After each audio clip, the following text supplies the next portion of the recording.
We heard from Prime Minister Justin Trudeau today, doubling down on no apology, one day after the Ethics Commissioner ruled he violated conflict of interest rules in the SNC-Lavalin controversy.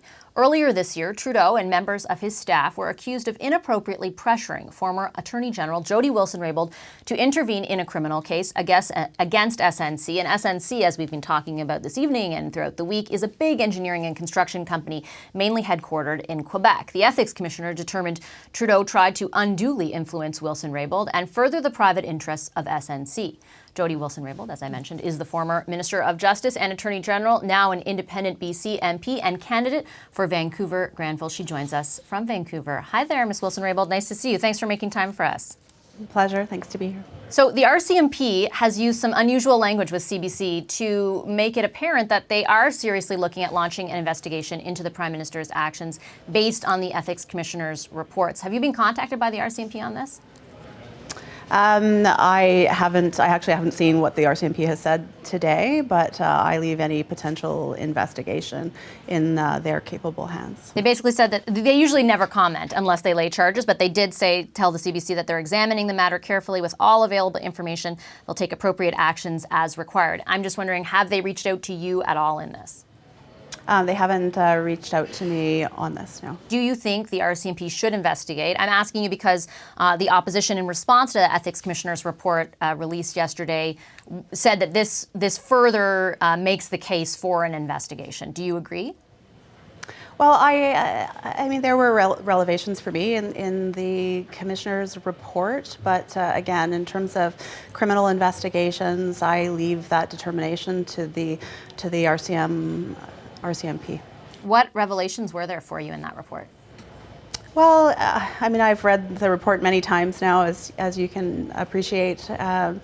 There was many conversations that were being had by former colleagues of mine, political staffers around SNC, meeting with officials of the company and having discussions that I wasn't aware of. Not to say I have to be aware of every particular discussion, but that was one revelation. The Commissioner asked me back in June, early June, when I met with him about my knowledge of those two legal opinions. That came as a great surprise to me. Again, I had no knowledge of those either. So just to be clear, you didn't know that in the report it details that the Prime Minister's office had previously reached out to two former Supreme Court justices and then asked you to seek a legal opinion as well. You weren't aware that they had already done so? I had no knowledge of that. And what about when you talk about SNC and the extent of its involvement, did you know, for example, that SNC specifically asked officials in the Minister of Finance's office to attach the DPA to the budget implementation bill? That was of surprise to me. I did not have knowledge of that either. Were you aware, I guess, of the extent, as far as public records are available, that SNC lobbied the federal government for the DPA? I was aware that there were a number of meetings that were had between SNC and various ministers. I did not have any meetings, nor did anybody within my exempt staff have meetings with that company, but I was aware of some engagement in that regard and recognized that they, as a company, have the ability to lobby officials. Did you feel that the level of engagement at the time was inappropriate? And if so, did you do anything about it? Well, I was aware that there were meetings. I didn't know the nature of those meetings or what was said.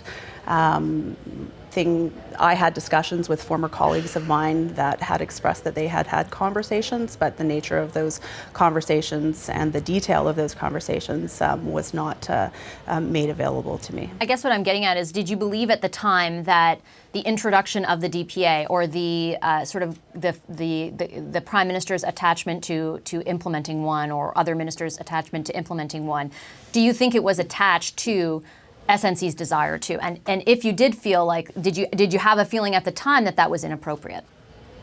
Well, it was made clear in the Commissioner's report that I was of the view that the integrity regime or the deferred prosecution regime was being introduced with SNC in mind. I undertook, as I was the Minister of Justice to amend the criminal code to bring in the new regime and provide that additional discretionary tool to prosecutors, but the extent of the relationship or the engagement or the lobbying of that company I was not aware of. And to be honest, I find it curious that there was such detailed discussion that was not brought to my attention. Would you have introduced that mechanism for prosecutors? Would you have introduced, attached yourself to the DPA had you have known the extent of SNC's involvement? Well, I really never like to speak in hypotheticals, but I think it's important to separate out the deferred prosecution regime and the ability for a prosecutor to exercise their discretion and use that tool from what the Commissioner reported on and the relationship between and among the Prime Minister's office, SNC, and various other ministers' offices. They're two separate issues. The regime that was brought into the criminal code in September of 2018 is a tool for prosecutors, and but we know now that SNC very specifically asked for it, right? And we know they asked for it a lot. That's what I take your point that it's separate, but I think in the minds of Canadians who are reading through that report, the introduction of that regime is seen to be attached to SNC wanting it to be introduced. Would you, had you known the full extent of SNC's involvement, been supportive of the introduction of that as even an option for prosecutors? Well, I'll answer the question this way, and I'm not trying to be evasive. I have confidence in the institutions of our government, and that includes the independence of the prosecutor's office and the independence of the office of the Attorney General. I saw validation of that independence and the importance of it in the Commissioner's report yesterday. So having said that, providing a tool, a discretionary tool to the Director of Public Prosecutions, in this case, whether or not to enter into discussions around negotiations of a deferred prosecution agreement, I have confidence in our institutions, and I believe the independence of our institutions and that our institutions are functioning properly was reflected and validated in the Commissioner's report. So it's not the tool being provided to prosecutors that is a problem or that is of concern, because we have a prosecution service in this country that does their job, is thorough, and we have an office of the Attorney General of Canada likewise that is an independent office, and those two offices, from my perspective, were validated yesterday in the Commissioner's report. When you testified before the Justice Committee originally months ago, you were asked pretty specifically, I think by Elizabeth May and by Lisa Raitt, whether you felt, and I'll read the question actually specifically, do you believe that individually or collectively the pressure to which you were subjected contravened the criminal code? In essence, you were asked if you thought anything illegal happened. You at the time said no. Do you still believe that? Well, I based my answer on what I have been privy to, the engagements that I have had, how things have unfolded, my understanding of the integrity regime, and my engagements with various people that were reflected in the Commissioner's report. Based on the relevant information that I have during the time that I was the Attorney General, I still stand by that answer that I gave at the committee. Having said that, and I'm not inferring anything, there's, as I said, information that came to light when I read the Commissioner's report, and I leave it to the RCM police to determine if there's other relevant information that's pertinent to the question, to answering the question that you asked. Just so that I'm clear though, based on what you know and the information that you have available to yourself, you still would say that nothing illegal happened, where the pressure put on you is concerned? No, but I do look at the Commissioner's report and the violation of the Conflict of Interest Act incredibly seriously, and I hope that Canadians and certainly that the government looks at that report seriously and ensures that something like this never happens again. The Prime Minister continues to reiterate that he says he won't apologize for standing up for Canadian jobs. He continues to reiterate that that was his motivation. Do you think that his motivation was different than that? And if so, what was it?